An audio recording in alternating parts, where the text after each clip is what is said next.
যেমন এখানে রয়েছে এসএল নাম্বার, নেম, ক্লাস।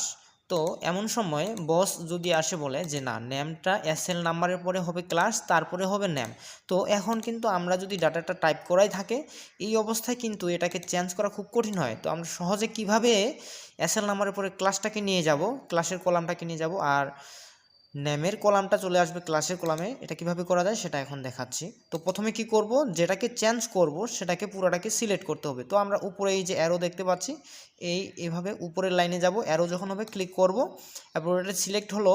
তো এখন কি করব, বাম বাটনটাকে চেপে ধরে সিলেক্টকৃত অংশটি পয়েন্টার রেখে বাম বাটনকে চেপে ধরে যেই জায়গায় এটাকে নিয়ে যাব, অর্থাৎ এই পর্যন্ত নিয়ে যাব। তো এই যে নেমের ঘরে এনে ছেড়ে দিলাম। তো এখন কি হলো দেখি, এই যে এসএল নাম্বারের পরে চলে আসছে ক্লাস, চলে আসছে দ্বিতীয় নাম্বার কলামে, আর এই যে নেম আছে, নেম চলে গেছে তৃতীয় নাম্বার কলামে।